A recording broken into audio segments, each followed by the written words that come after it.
Oh, thanks, Derek. I needed that laugh today, man. I needed that laugh, brother. Help support our podcasting habit. Let's get right into her. Let's hit it. Let's do it. Welcome to Off the Cut. Dude, I haven't touched any wood in a long time. I don't care how long it is. Or you're trying to make eye contact with the person. Maybe you're looking at it from the wrong angle. Hell yeah. Hell yeah. I'm glad we got the explicit out of the way early. If I'm going to put money into this, it's going to be great. And I guarantee it. Get it. Ooh, that was good. Oh, man. That double crack. Oh, Derek, you got one? Or nothing? I already did it. Okay. Well, that double crack could have been a triple crack, but it's a double crack of non-alcoholic beverages, premium soda water.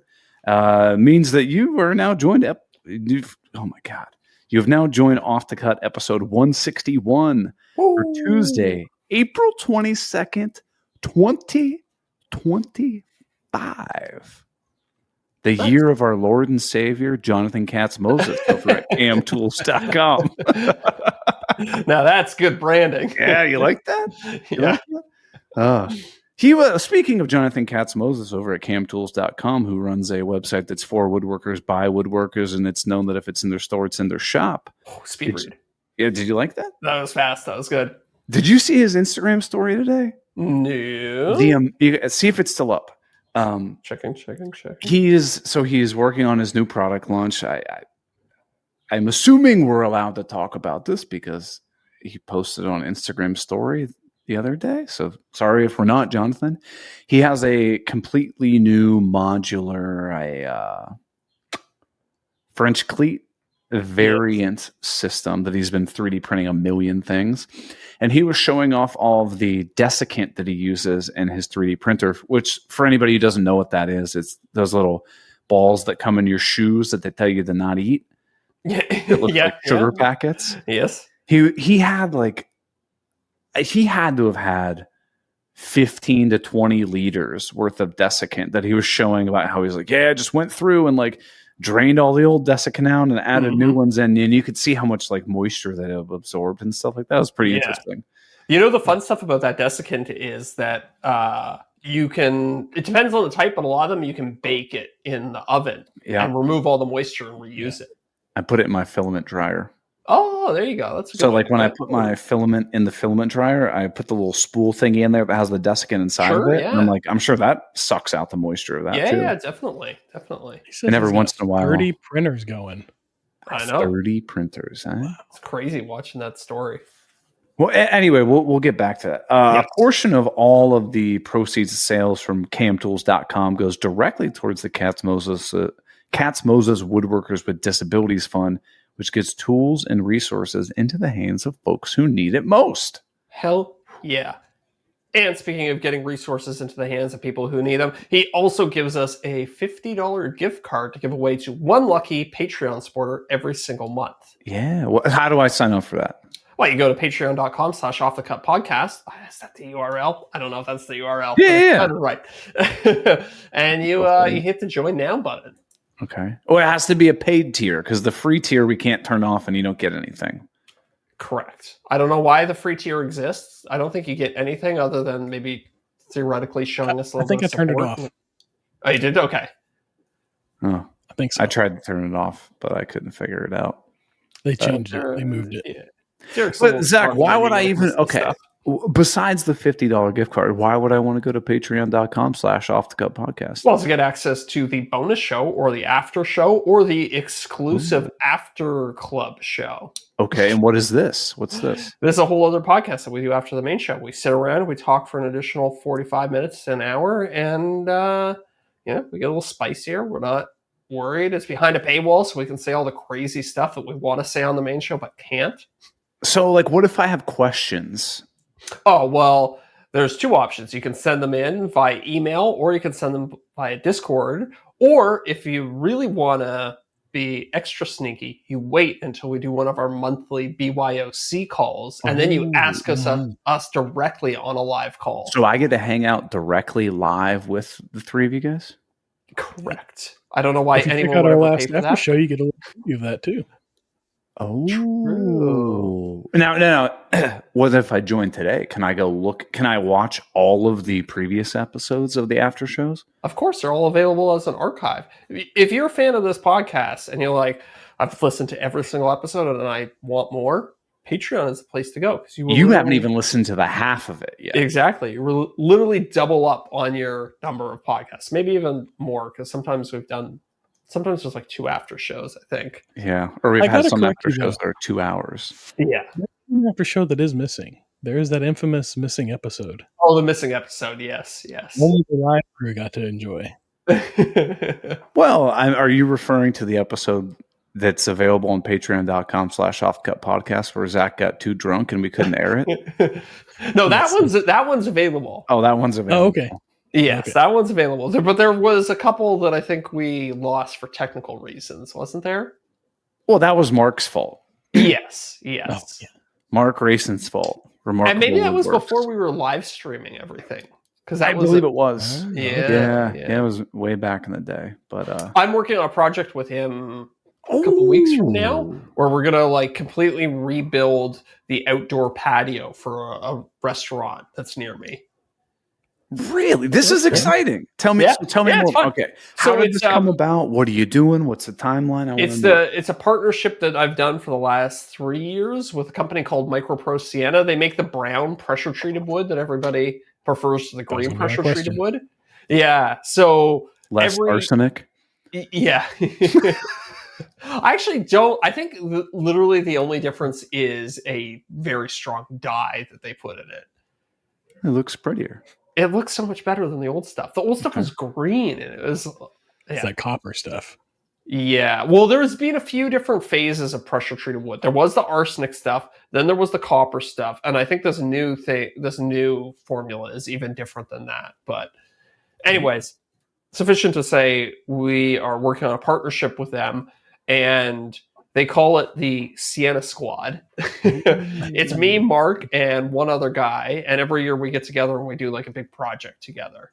Okay. So a couple of years ago we did what was the first? We did some like community projects. I did some benches for a local school. We did like an outdoor food locker for like a, what's the word I'm looking for here? Where was it? It was at a community center. It was like a buy or like leave what you can, take what you need. Outdoor food locker. Oh, yeah, okay. And then Mark. Nope. Oh, we lost Eric. Sorry. That one was 2 or 3 years ago. And then the latest one was we actually we all got together and we redid a big deck with like a big pergola and some fences and stuff like that. So this year the idea is that we're going to go out, we're going to redo this outdoor seating area for a local restaurant. We're going to have some kids from a local high school come out, and we're going to like mentor them and teach them a few things along the way. And yeah, you're back. You're back, buddy. You're back. But I'm not going to repeat all the things I just said, so you're going to be in the dark. Oh, no, we lost your mic. We lost your mic. I don't know. Can't hear you talking. Yeah.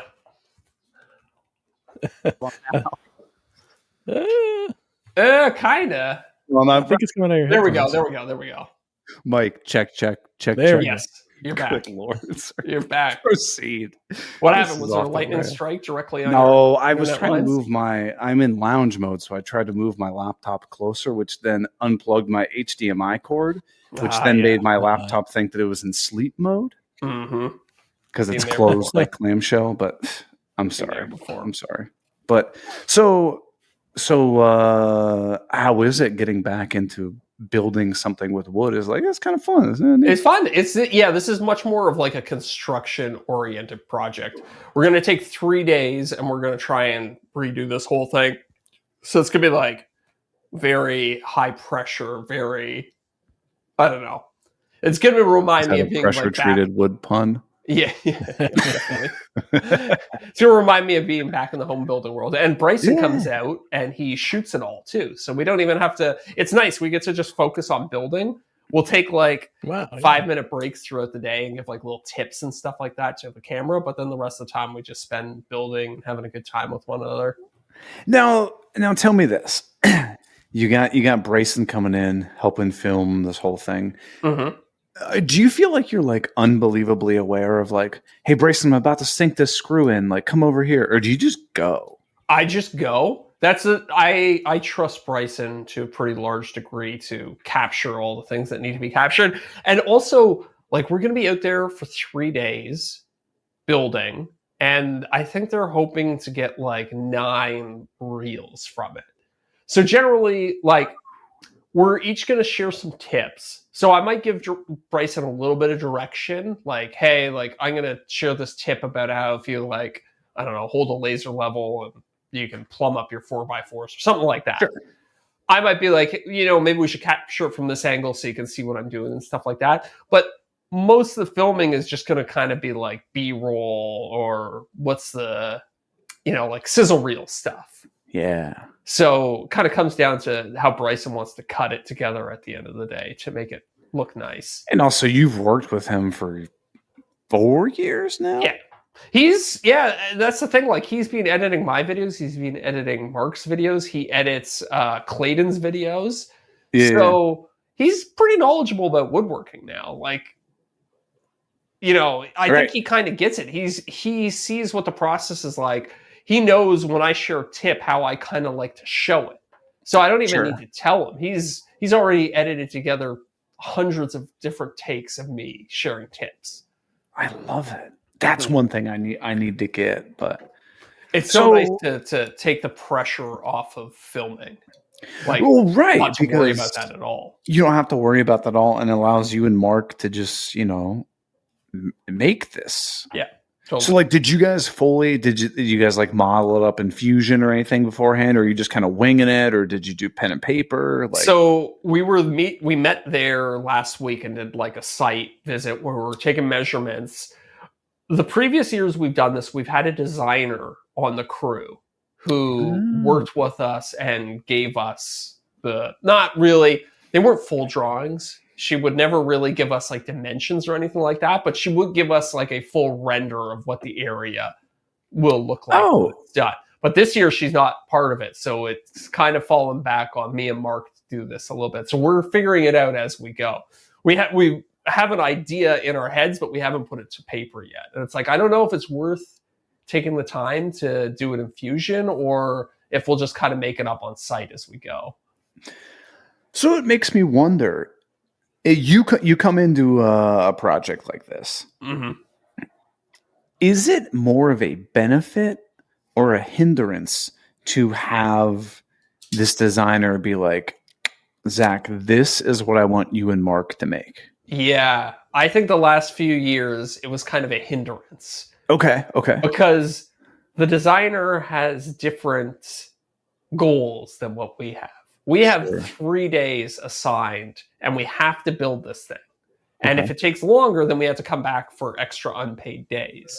So the designers their concern is like making the most beautiful thing possible. The aesthetics. Yep. And then me and Mark have to kind of come in and be the bad guys and say, no, we can't, like, that is not feasible in 3 days. We can't have, a vaulted ceiling with, drapes and a chandelier outside and the integrated lighting and all these things. So we had to kind of come in and like pare things back. Right, and it's been a little tricky in previous years because the way the workflow has gone, the designers design something, they've sent it off to the client to approve it.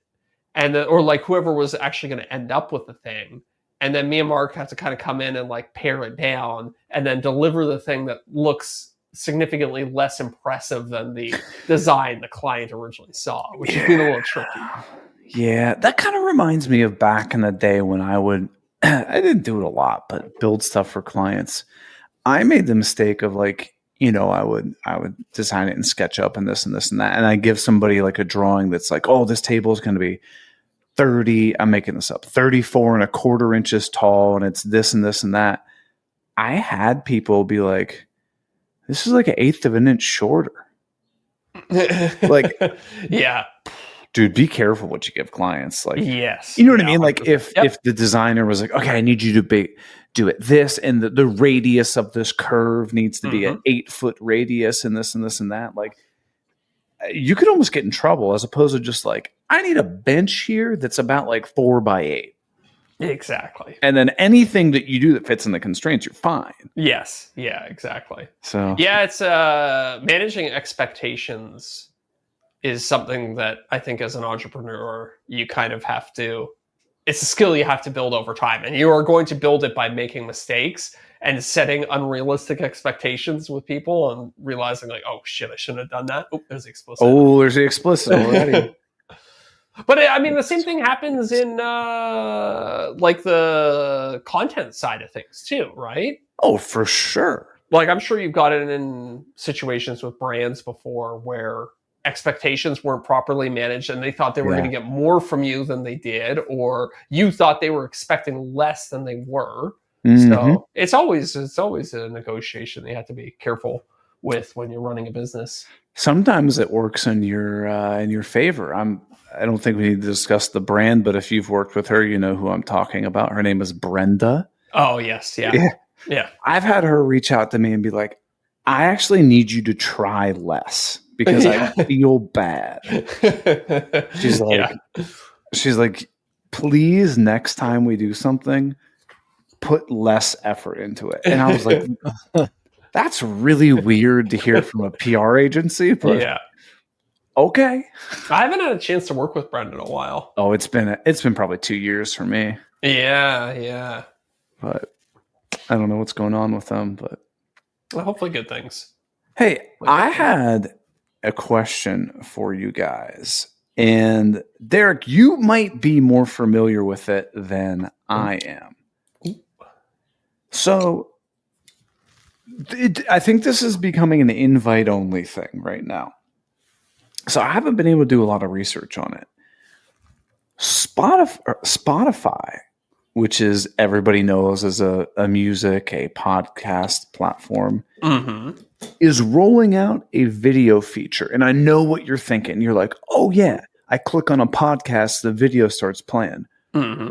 Yes, but apparently it's going to become like a search engine for videos. Do you guys know anything about this? Yeah, I know they are trying to compete with YouTube. That's where I had heard about it, but I don't know, like, how do I access this? Like, is like Mark Rober, like Mr. Beast on this or what? Yeah, did I not tell you I had a meeting with Motion Society and they're going to start porting my YouTube videos over to Spotify. But how do you watch it? I don't know. I literally, while you were talking, I went on Spotify. I was like, oh, I wonder if I can search myself on there. Nothing yet. Oh, wait, I'm going to try it in the US. Yeah, and that's the thing. It depends. I think it's not rolled out on every phone the same way or every device the same way.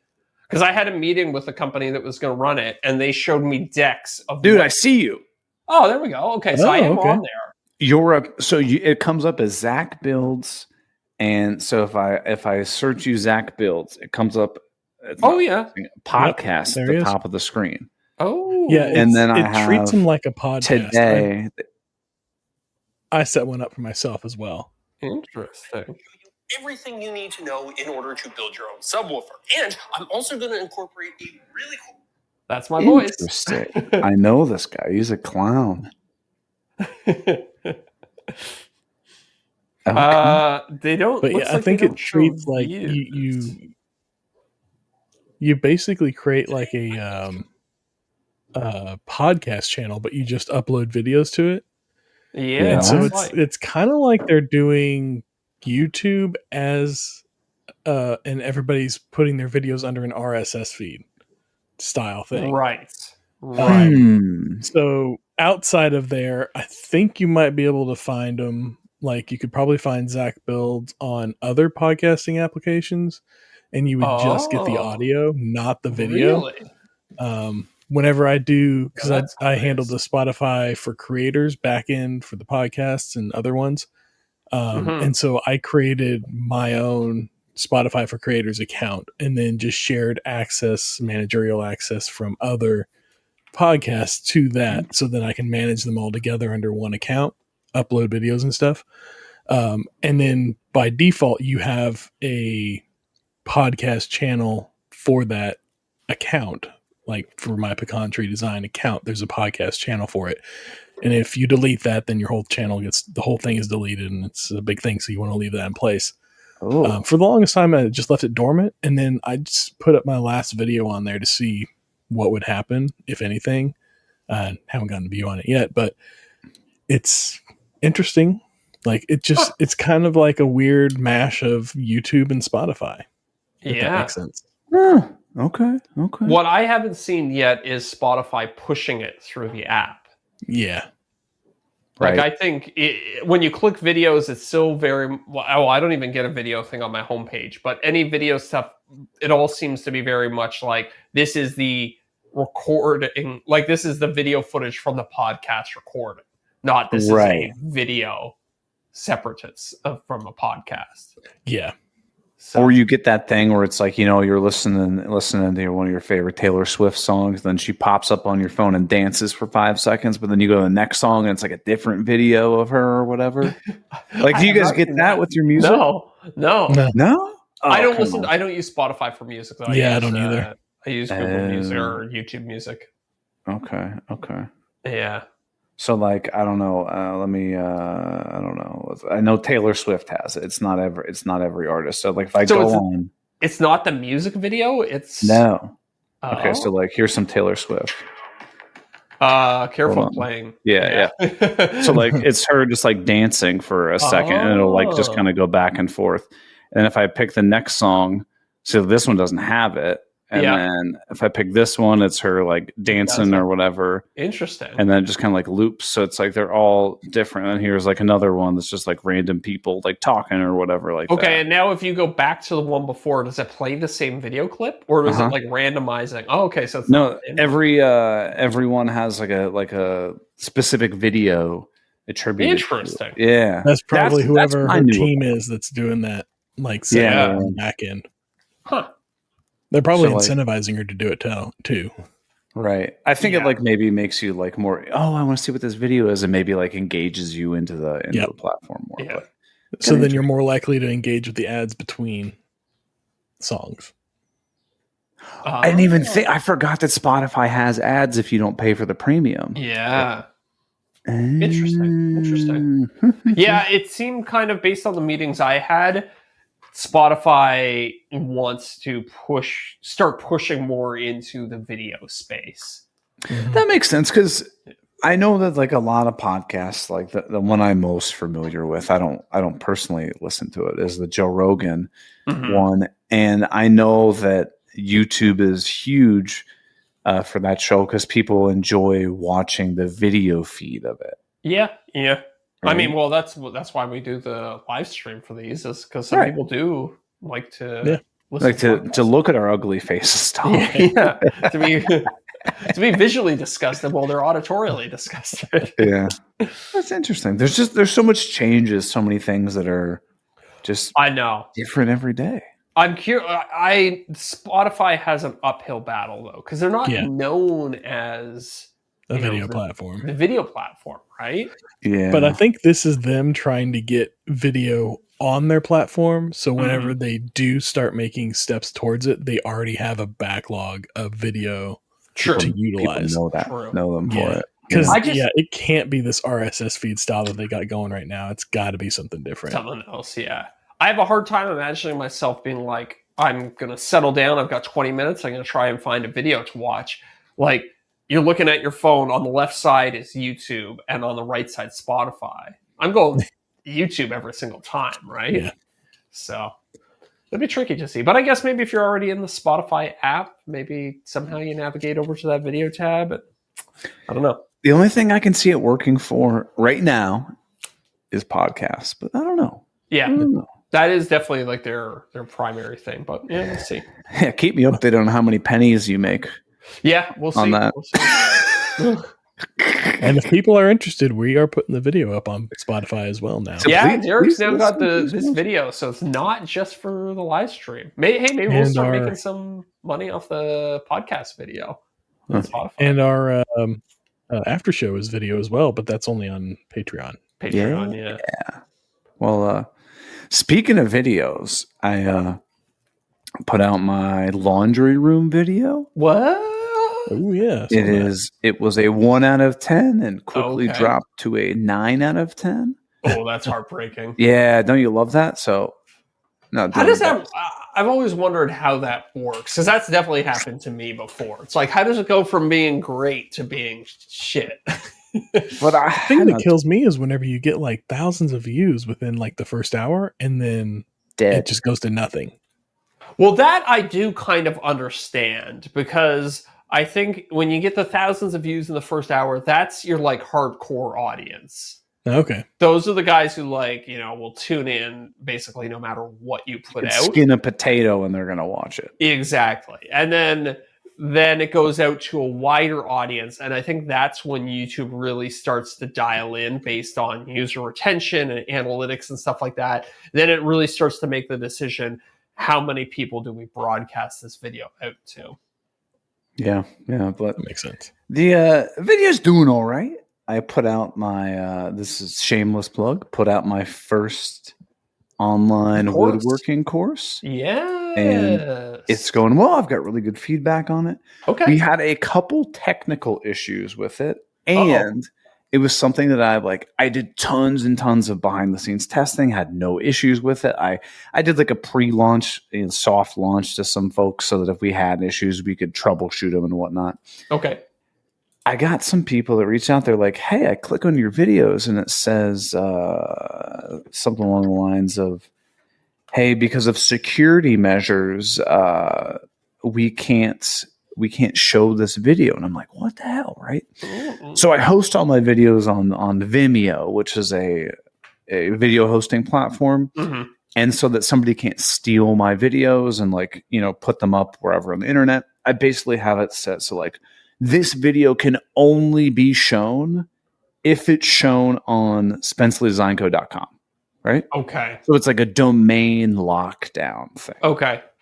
So Vimeo does all of that and stuff. I test all out, test it on multiple computers, send it to some friends.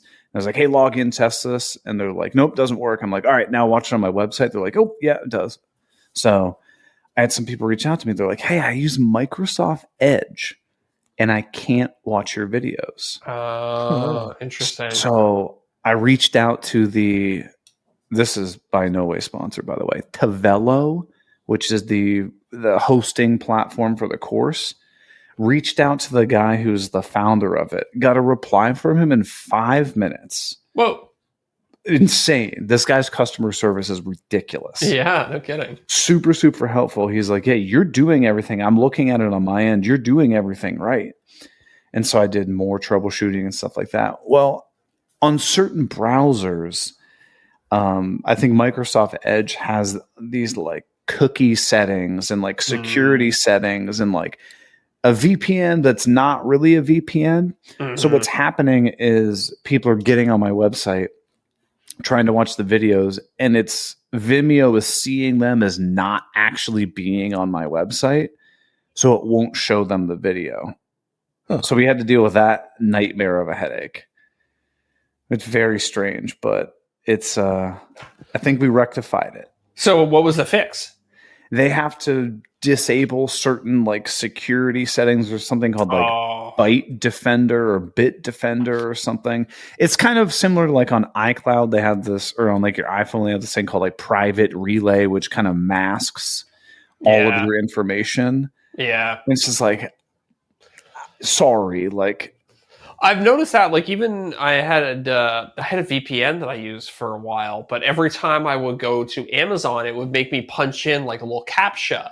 Yeah. And Google would often give me errors. Yeah. And I was like, why is this happening? I was like, oh, it's because of the VPN. So a lot of these security settings can screw with a lot of services. So I think it's kind of par for the course. You realize that if you want security, there's going to be a little bit of hassle that comes along with it. Yeah. And it's kind of a bummer. I mean, I've had 2 people reach out saying they had the issue. So percentage wise, it's pretty low, but it's still kind of a bummer that that's going on, because I want people to just get in and instantly have a great experience. And unfortunately, that you're going to have with any tech related thing, like Yeah, there's always going to be some speed bumps. And even if you do your due diligence and, right. you try and think ahead and do some testing beforehand, you're never going to account for like, oh, this person's using an obscure browser with it. Like, who uses Edge? Everybody uses Chrome or Safari. That tells you right? the age of the person. True. Good point. Using the built-in browser still. So I texted Scott Walsh because he's using the same hosting thing as I am. But like, dude, you ever had this issue? And he's like, no. He's like, but I have had people reach out to me. They're like, hey, your website and your course doesn't work on the browser Brave, which I don't even know what that is. He was like, it's some like tech security thing, and he's like, sorry. Like, yeah. That makes sense because Brave is like big about like blocking all ads and stuff like that. So really? If it's probably blocking like the cookies and stuff that that's what it is. It needs like cookies to track what domain you're on. Interesting. Yeah. There was a browser, Opera, that was going around doing some advertising with YouTubers last year, I think. Yeah. Oh yeah. And security was one of their big things, I think. But it's one of those things where it's like no matter how much time and effort and like, okay, you do your due diligence, you're always going to hit little roadblocks. Oh, for sure. But all in all, it's been going really well. I've got really good feedback from people. People are excited about it, and it's working well. Nice. So, are you happy with the conversion rate? Like yes, per 1,000 views or whatever. Like you're getting a decent. Yeah. Sick. It's working pretty well. And nice. I think like I went into this knowing that, so for everybody who doesn't know, the course is a 2.5 hour plus deep dive about shaker style doors and drawer fronts. So it goes through everything, has an automated calculator that calculates all the parts, this and that. I know that some people are like, I don't want to build those, right? Like I get that. But the end goal is to have one on the doors and drawer fronts, one on drawers, and then one on cabinets. And then have like a master thing where you can get all three of them bundled together. It's like mastering everything you need to know about cabinets. Yeah. I think that will be a bigger draw to people than just one individual module. Right? Yeah, that's fair. I mean, there's always going to be synergy between them, though, because when you release one, then it's an obvious push for the other two, right? Exactly. Or the bundle. Right. Hey, are you going to have a pricing tier or like bundle where like you can buy one and then upgrade to the master thing? Well, that's the lovely thing is that built into Shopify or to Velo? Yes, I can. Basically, what I can do is I can give people a special code where, like, if you've enrolled in the course, I could give you a code 75% off your next course or something like that. Sure. Right. Very cool. And I should tell people, shameless plug, if you're listening to the podcast right now, you can use the code OTC off the cut, OTC20, and you get 20% off my course that's already like 45% off. Whoa, you could double stack the coupons. Yeah. You can stack them. So it's usually $79. It's marked down to $49 right now. And then you can get 20% off if you use the code OTC20. And that'll be till the end of the month. Hold on. I'm doing it now. Wait, I think maybe it has to be all caps. OTC20 to go through? No. Uh-oh. Word 20 or OTC20? Yeah. Not working for me. Enter a valid discount code or gift card. Uh-oh. Stand by. A Canada thing. It may be Canada. No, it shouldn't be a Canada thing. Let me go to the marketing discounts. OTC 25. I'm sorry. I did 25%. Even more. I made Derek pick my percentage. Does that work? Yeah, that works. So what's it come out to? Comes out to, $55 Canadian. Which is like $13 US. Yeah. So OTC 25 is what you got to use at checkout. Did you set the Canadian pricing specifically? You must have, because it's a round number. It's not. No. Really? Uh-uh. Oh, interesting. I think Shopify does all the conversions and stuff like that. And it like rounds to like a near number. It's $69, which nice. Yeah, very nice. Nice. But yeah, It is so $36.75 American. Okay. good deal. With With the the money code. on that. Basically free. For Yeah. how many hours of instruction? 2.5 hours. Whew. Whew. Mm-hmm. Good deal. Oh yeah. So Getting Eric's time for less than $15 an hour. I know. But it's been good. I've gotten good feedback. I've had fun with it. It was one of those things like, dude, Ooh. it was scary to log that much time into something and I go, bet. oh man, this might not do anything, but it's going well. Nice. It's fun. It's one of those things like I really enjoy teaching. Yeah. Mhm. And to And be it's- able to slow down and actually show somebody how to do something. It's nice. I think that's the one thing you hear a lot of YouTubers struggle with. Yeah. Is that we have to kind of make these super cut action packed. I mean, relatively. You have to be on. speaking. You have to be on, but you also have to. You don't always get to linger on the details the way you would like to linger on them. You have to keep things moving for the sake of retention, and I think that ends up being a little bit of a struggle that a lot of creators struggle with. And the course seems like a great antidote to that. It's like, hey, you want to see me go really in depth on this topic? I will go really in depth on this topic. I think I made an 8-minute long video about all of the adjustments you need to make with your fence and your dado stack. Yeah. Just to get certain pieces to fit well. I'm like, okay, if it's doing this, you need to adjust this way. If this and this way of do that, and I physically show you and stuff like that. That would tank a YouTube video. Yes. People will be like, I get it. I'm not at my table saw right now trying to adjust it, but the course you're optimizing for a different crowd. Yeah. It's fun. I'm telling you, when you get into, I know you want to do your course this summer. You're gonna have fun. You're gonna be like, I kind of miss this. I kind of miss teaching people. Yeah. You try and include elements of teaching in the YouTube video, but the primary goal is usually entertainment. Right. Yeah. I like to do kind of like a hot tip or a hot something like, hey, by the way, if you're trying to do this works really well. Move on. Mm-hmm.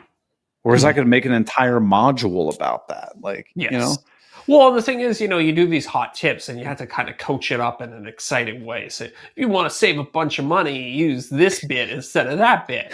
And it's like, you say that in the video, but you're like, in your head, you're like, but there's like 20 caveats to that statement. But it only works like this. And if you want it to work super well, you actually need to change the whole setup of this. And like, I push those affiliates. Yeah. And sometimes it feels disingenuous. Like I want to give tips, but I feel like it's detrimental if I don't give all of the caveats to it. I know. Yeah. But I try and, again, I think I've said this before on the podcast, but I try and be very precise with my language and I say things. I'll say like most of the time it's better to do it this way or something like that. If I'm giving a hot tip, I try to like still leave a little bit of ambiguity in there. I don't say it's like, it's always better to do it this way, or most of the time it's better to do it this way. And here's the tip. Yeah, I feel you. So do you do that for being wrong or to avoid the scorn of the comment section? I mean, both. I mean, it's kind of like me putting breadcrumbs there to make the person think that they should consider the situation before applying the tip. You know what I mean? That's good. Yeah. You could say, I always put polyurethane on my projects versus most of the time I like to use polyurethane if it's a project that I'm not worried about repairing it and I want a thicker, heavier coat. Yes. You're kind of saying the same thing. Yeah. But the other one is making the person think, do I want to do that? Do I want? Okay. Well, Zach does it in this case. It doesn't. Oh, Zach only uses polyurethane. Or I might say something like, for a project like this, my favorite finish or my go-to finish is polyurethane. As opposed to my go-to finish is polyurethane. Yeah, exactly. Okay. Yeah. And it's like, that's actually specific because, like like I'm talking about a desk. A desk, I would probably use polyurethane because it's a little bit more durable. It's a little bit harder, easier to maintain versus, like something like maybe a bookcase, I might use like a hard wax oil or something. Sure. Yeah. Sure. That makes a lot of sense. Yeah. Nobody's really paying attention to exactly what you're saying anyway, though. Yeah, probably not. But I like to at least cover my bases, check the boxes if I can. Yeah. But that was enough of a shameless plug for my brand new course, Mastering Shaker Style Doors. I mean, look, as somebody who is kind of gearing up to do their own course, I think I want to try and absorb as much information from you as I can on this whole process and what it's been like. Yeah. I'll send it to you if you want to like go through it and that'd be pick great. it apart and whatnot. Just text me and remind me. I'll send it to you. I have my windows half open. It's got you and Derek on one side, and then on the other side, it's got like the video playing, like the sample clips. Yeah, it's pretty snazzy, huh? It is snazzy. I like it. It's very well done. And if you scroll down a little bit, I got a little like thing that comes up that shows you like a sample. You get 2 sample chapters that I show you, and you see the little add to enroll button that kind of pops up at the bottom. I was like, I thought that was pretty slick too, huh? Oh yeah, definitely. Yeah. But it's a lot of fun. I can't wait to. Here's the problem with this. The course was so fun to make because it's so different. It's new for me. Mm-hmm. That I want to keep going. I want to like knock out the other courses I want to make. But I also have to make YouTube videos to keep to keep the engine going, right? And then drive traffic to the courses so that I can make the courses, because if I'm getting 0 traffic on the courses, there's no point in me making them. Yes. So gotta feed the beast. Right. It's this like perpetual thing. I'm like, well, I have to do that, to do this, to do that, to do this, to do that. Now, I haven't watched the video yet, but did you also have a sponsor on it, or was it a quote unquote self-sponsored video? No, I had a sponsor on it, but this was the Element one that I showed the Element product for 2 seconds. Yeah, and then just built and talked about it in voiceover. Right. Yeah, it's pretty cool that they were willing to let you do that. There was 0 drop in retention during that. It's just a straight line through it. That's pretty awesome. Yeah, so I'm telling you, just make them tell you can't do it. It's so true. It's so true. And I feel like it's better for the viewer too, because they're like, I don't want to get blasted with an ad read. Look, it's a necessary evil. Yeah. Just we'll keep it moving for everybody. Right? Yes. I think the part I struggle with when it comes to doing something like that is like, what clips do you put underneath the kind of ad read? Because they need to be self-explanatory. They can't be clips where you have to explain what's going on, right? So what I did is I was explaining how I made this drawer box. Then I was like, oh, I also need to make a much larger drawer box. And like, doing all these repetitive tasks can be kind of mind numbing and stuff like that. But one of the things I focus on is, mental fatigue, and this Element product helps with that. And I just kind of talk about it as I'm building the next drawer. So that was a pretty decent segue. Yeah, that's a good one. So if you have like a task you need to repeat or do a couple times, like talk through it once and then do the ad read over the next 2 where you're just kind of doing the same thing over again. Yeah, so like, let's say you're making a speaker box, right? You kind of get the first one. You're like, but I also need to make another tower speaker. So I'm going to throw that case together, and then we're going to meet back up and panel the outsides or whatever, like that. So but it's I like it. Now I'm officially caught up on all my videos, and I've never been in this situation before where I don't have a hopper of videos, and it stresses me out. Yeah, you're gonna have to get back on that horse and start making some videos. I know, but see, now I wanna work on more courses. I want to work on more products. I want to so many things I want to do. Yes, you can only walk one path at a time. I know, and I am the worst at that, where I get 5% into one thing and then get excited about something else. And I know. Do you guys do the same thing? Oh, 100%. The funnest part is like the first quarter of any project, or maybe like the first half of any project. I'm working on a video right now, and I've emotionally, I've been done with the project for like a month now. Okay. I did all the challenges to it that I wanted to do. And now it's kind of like, I'm just going back and kind of like filming clips to like kind of build out the story a little bit, and there's like all these things that I'm kind of doing, and it just feels like busy work. I'm like, I'm done with this project. I know it works. I've made a rough prototype that's like good enough for my own enjoyment, but I'm going back and it's like, okay, I'm like, polishing all the edges and like making it actually nice and user friendly.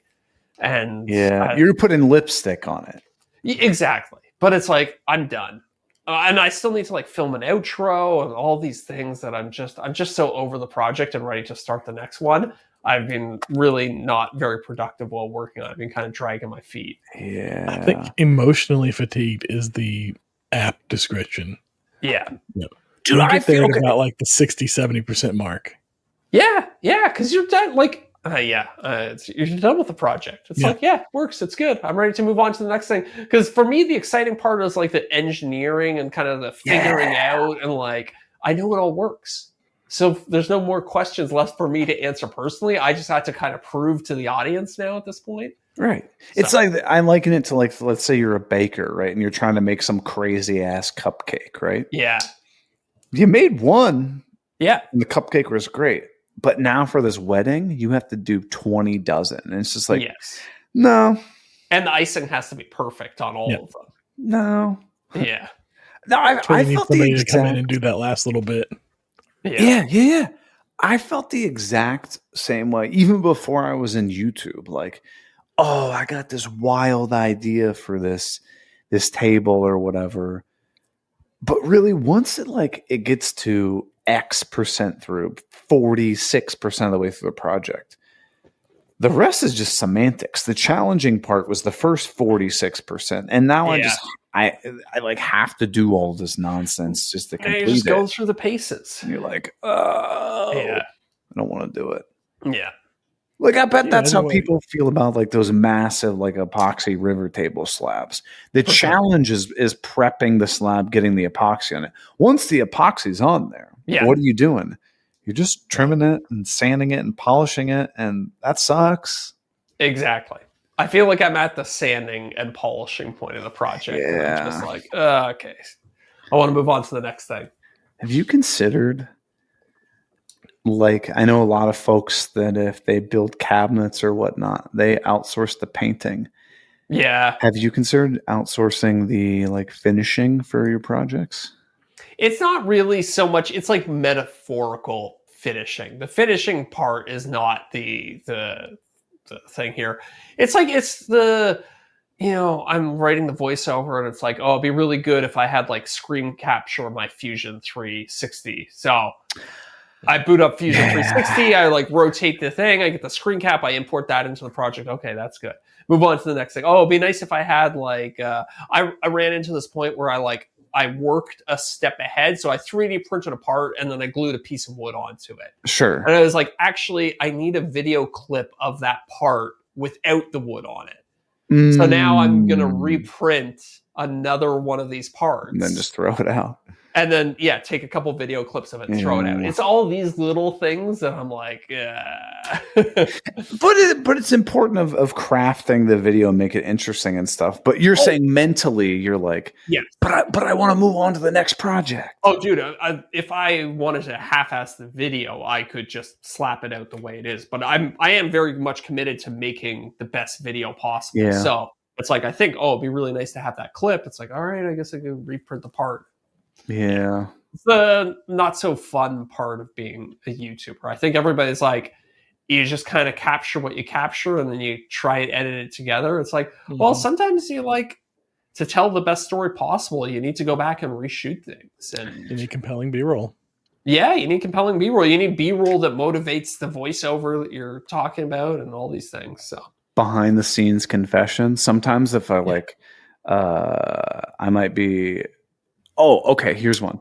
So I was in the laundry room cabinets. I did like the shelf pins, like the adjustable shelf pins and whatnot. And I was showing that Vessel's got this like router system thing that has little clicks in little holes. It's like boop, boop, boop, boop, boop. Makes it really nice. And I was like, I should show how you can do this without this thing and what are the benefits of it. And I was like, I'm not making an entire another cabinet. So what I did is I just zoomed in really tight on just a scrap piece of wood that was made out of the same material. Yeah. That gives you the illusion that I'm doing that on the cabinets. Yeah. But it's really not. Like that's something you could do too. For sure. Yeah. I know. I did think about, I was like, could I film this 3D printed part in such a way that you can't see the wood and then I can still do all the things I wanted to say, but it really doesn't work, unfortunately. Yeah, I know it's different with a piece of wood versus like a console or something like that. Sometimes you can just do a hyper zoom or for sure. far No, enough you're definitely away. right. Yeah. And I was thinking like, oh, maybe I'll just show the 3D model instead of the part. But again, it comes back to you want to create the best video possible. You want to tell the story as best you can. Yeah. It's like in this case, I think I'm just going to have to bite the bullet, reprint the part. And it's like, whatever, it's going to take 2 or 3 hours to reprint the part. It's not a big thing. Yeah, I feel you. 50 cents worth of filament or whatever. Hey, I want to give a huge shout out to our good buddy, Joe Welsh, Delaware Valley Workshop. Yeah. He had a really nice, well, first off, he had really good feedback for me on the course. I noticed that there was a Joe W in that's Joe. Yeah, in the course description testimonials. Yeah, there were a couple folks that had reached out and they I didn't even ask for it. Well, I talked to Joe and then I was like, Joe, would you mind writing like a testimonial? Like full transparency on that. He was like, yeah, sure. The other 3 people that I have on there just reached out to me and nice. Gave me feedback. And I was like, would you mind if I use this as a testimonial? They're like, absolutely. But Joe left a real nice thing. He said, to be honest, I really appreciate it or really enjoy the course. The level of detail and personality and being personable really came through. Thanks, Joe, man. I appreciate that. Yeah, that is really nice. OTC 25 and you can get 25% off the course. Oh, yeah. I was wondering if, looks like you got a testimonial from my uncle there, Mike M. Oh, Mike M. Yeah. What was I going to say? Is there a review section? There's not. That's something that I'm still looking into as far as like how that whole system works and if it's something that I want to add to the website. I'm not sure yet. I think I don't know how I feel about this, actually. I'm one of these guys who will check the reviews on basically everything before I purchase. I know a lot of folks do. And then the other part of me is like, well, it's so easy to fake reviews these days that it's borderline worthless too. So, yeah, I don't know. Okay, so separate. We're not talking about us selling courses, products, or anything. Derek, you're going to Home Depot tomorrow, and you're going to buy a sump pump for your house. Okay. Okay. Do you care about the reviews? No.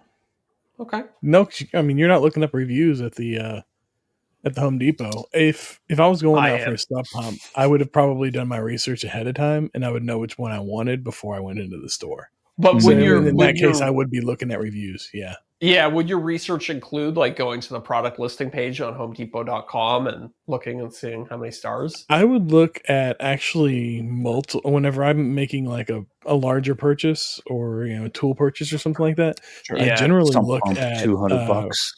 Yeah, probably wouldn't look too much at the reviews. But something a little bigger, I'm going to look at like multiple sites. I'm going to check the reviews on Home Depot, Lowe's, any other big hardware store sites that have reviews, Amazon. Lawnmower. That's something you'd probably put a little more effort into. Yeah. Because if you look at just one site for your reviews, I feel like it only tells part of the story. Because you start looking at multiple sites, you'll start to see that sometimes the reviews can be all over the place. Mm-hmm. Yeah. And sometimes like one site will have it at 5 stars and another site might have it at 3 stars. And it's like, well, why is it here one way and here another way? Definitely. That's when I dig under the hood. I look and you start reading the things and like somebody gave it 1 star because the mailman lost it during delivery. You're like, okay, that's not the product's fault. Yeah. But if they're consistent across the board, then that's good. Yes. What I do is I treat reviews as skimming, kind of how I treated college.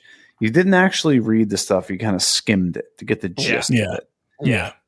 I don't necessarily care about the 5-star reviews.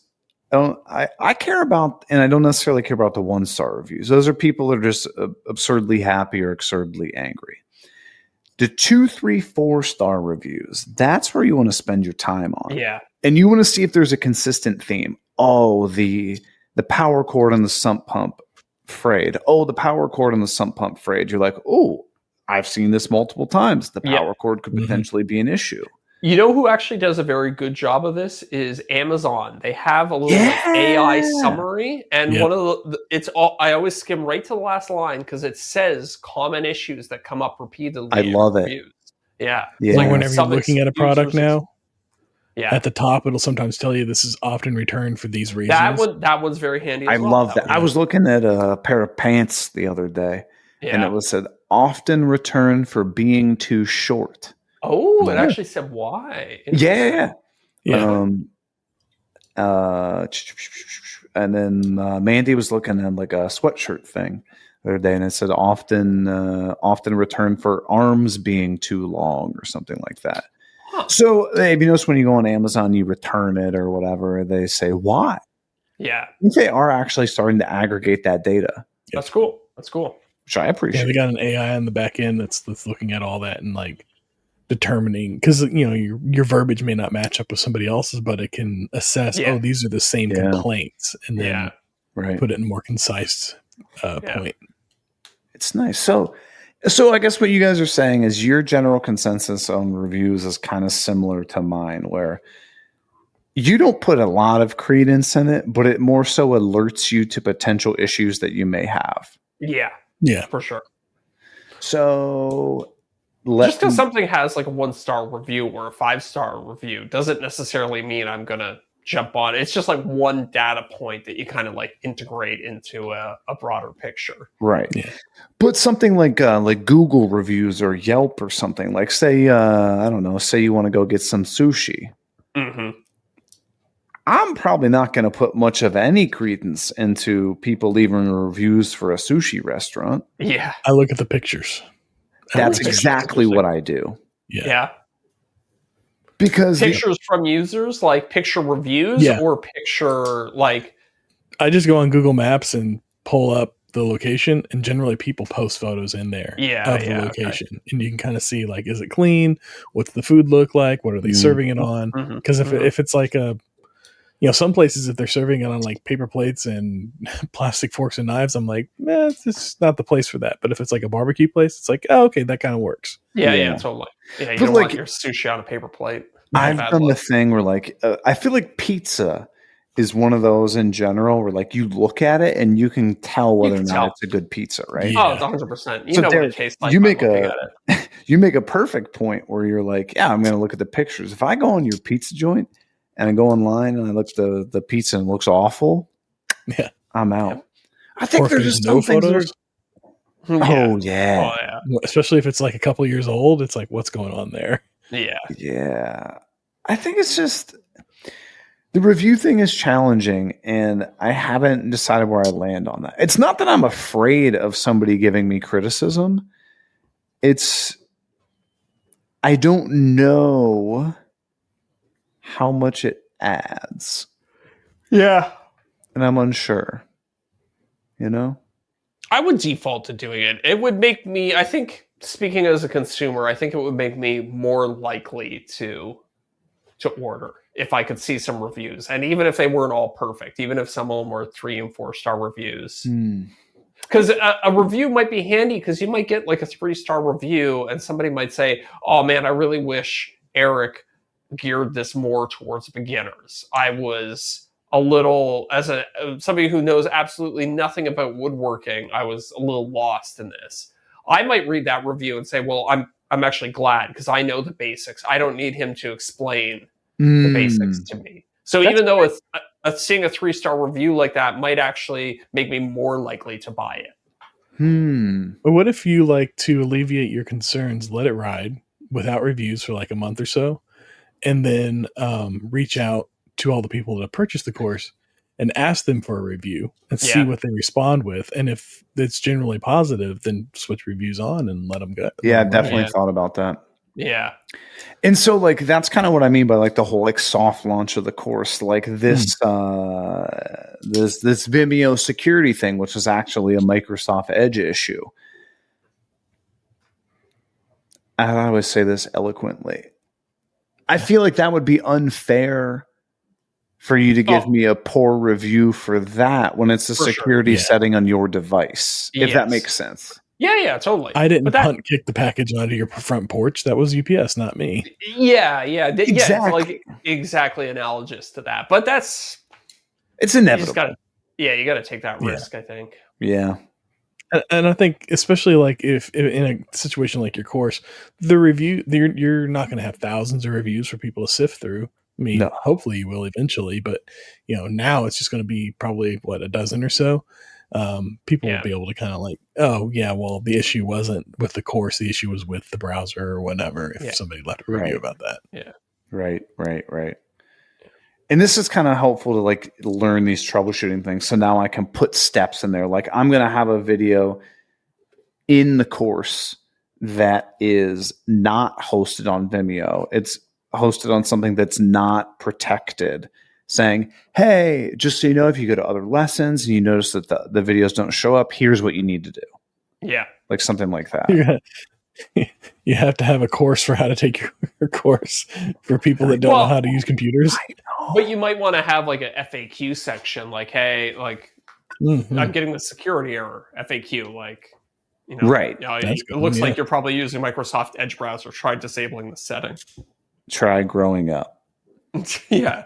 Try getting a real man's browser. No. In all fairness, I saw the same issue with when I was Googling the problem that it happens on Chrome too. Oh, does it? Okay. Yeah. It didn't happen on any of my devices. I tried on my computer, tried it on my work computer, tried it on my phone, tried on my wife's computers and phone, no issues. But I don't know. I think it's like a lot of times it's the software that people use for like ad blocking and stuff like that they put on like the extensions that they add. Yeah. There was about a year ago, there was a big update to Chrome that made it was a nightmare when so I'd have plans on my website and stuff like that. Chrome wouldn't allow you to download any zip files. Because of a security thing, and that didn't last long, but oh man, it was a nightmare when that happened.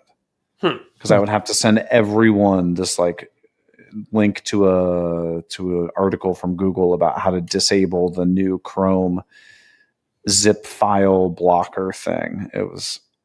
It lasted for like a week or two, and then Chrome did another update and got rid of it. But yeah, that's all kinds of stuff. But hey, we got a whole litany of questions for the after show tonight, don't we? do. Got a few. Yeah, you think we should head over there? Yeah, maybe. I don't know. Let's hang out here for another couple hours. All right, Maybe we'll do the first full 24-hour podcast for just a live stream. Watch us slowly lose our minds around 3 a.m. Yeah, I do like to get in bed with fresh sheets. We're in hour 2 now, and we're all fading pretty quick. It sounds a lot like the Green Suiters podcast. Oh, no, the Three Splinters podcast. Oh, that's right. I forgot they rebranded. Yeah. All right. I think Jason just abandoned him because he hadn't been on for a while. Yeah. I don't know. He probably hates them. Available on all streaming platforms. But we are going to head over to patreon.com/offcutpodcast and unlock the bonus show, the after show, the main show, if you will. Answer a bunch of questions and talk about some spicy topics. Oh, yeah. So thanks for hanging out with us, everybody, and we'll catch you next week. See ya. Spicy. I want to give a huge shout out to our returning top tier patrons: Corey Duvall at Woodcrafts and Honey, Josh at Sawdust Bills, Joe Welsh at Delaware Valley Workshop, Goblin Spanker. You can't say that anymore. Building Creative. Bingo bango, you're done. Zach, to be honest with you, I don't even know if I follow you. You should stop.